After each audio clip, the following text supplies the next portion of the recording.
नमस्कार साथियों, कैसे हैं आप सभी। फाइनली जिस चीज़ों का डर था वही होने वाले हैं साथियों।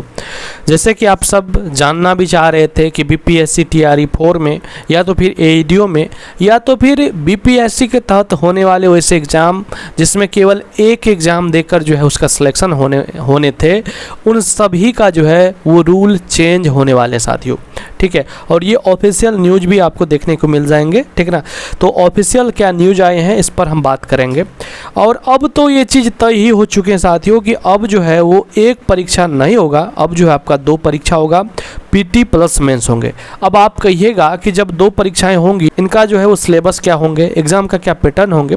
उससे पहले जो ऑफिशियल न्यूज़ आए हैं इस पर हम एक बार चर्चा कर लेते हैं साथियों। देख लीजिए, ये रहा।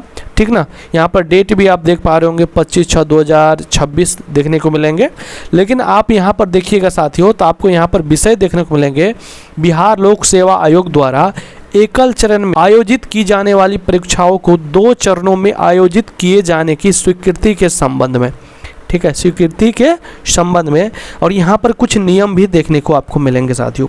ठीक है, कुछ नियम भी देखने को आपको मिलेंगे और इसमें बताए जा रहे हैं साथियों, बीपीएससी कह रहे हैं कि अगर साथियों 500 से अधिक स्टूडेंट्स होते हैं किसी भी एग्ज़ाम में तो यह जो है वो पीटी ले सकते हैं।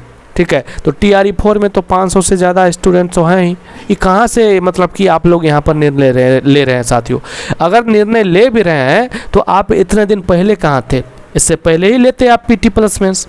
ठीक ना, तो इसका कहने का मतलब है कि अगर 500 से अधिक किसी भी एग्ज़ाम में परीक्षार्थियों की संख्या होती है तो वहाँ पर हम जो है वो भीड़ कम करने के लिए जो है हम जो है वो पीटी ले सकते हैं और मेंस भी ले सकते हैं। और यह जो निर्णय है यहाँ पर आप देख पा रहे होंगे, यह जो है निर्णय सरकार नहीं बल्कि बीपीएससी खुद ले सकते हैं। यहाँ पर आप देख पा रहे होंगे कि उपर्युक्त प्रावधानों से स्पष्ट है कि बिहार लोक सेवा आयोग स्वयं के द्वारा आयोजित की जाने वाली, यानी खुद से जो आयोजित की जाने वाली परीक्षाएं हैं उसके लिए जो है उसके मानक एवं प्रतिक्रियाओं को निर्धारित करने के लिए स्वतंत्र एवं सक्षम प्राधिकार है। तदनुसार बिहार लोक सेवा आयोग एकल चरण में आयोजित की जाने वाली परीक्षाओं को जो है वो 2 चरणों में आयोजित किए जाने के संदर्भ में निर्णय लेने हेतु स्वयं सक्षम है। ठीक ना, मतलब जो है ये खुद से जो है वो निर्णय ले सकते हैं और जो भी एक चरण में एग्जाम हो रहे हैं उनको जो है वो 2 चरण में ये ले सकते हैं। अतः इस संबंध में आयोग द्वारा निर्णय लिए जाने की स्थिति में विभागीय समाप्ति संसूचित की जाती है साथियों। यानी यहाँ से स्पष्ट हो चुका है साथियों कि अब जो है आप सभी का जो भी एग्जाम एक चरण में हो रहे थे, यानी केवल एक एग्जाम देकर आपकी जो है वो नौकरी हो रही थी, चाहे बीपीएससी के तहत हम बात कर रहे हैं, तो उसमें अब जो है पीटी प्लस मेंस तो होना तय है।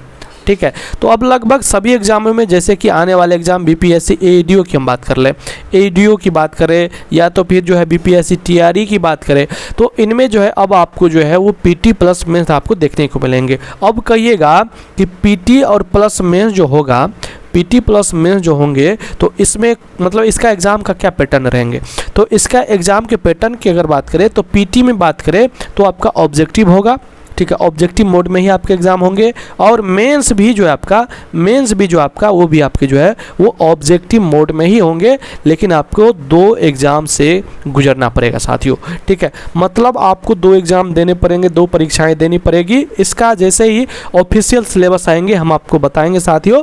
तो मिलते हैं अगले वीडियो में। चैनल पर नए हैं तो सब्सक्राइब कर दीजिएगा, अपने सभी दोस्तों मित्रों में ज़रूर शेयर करिएगा।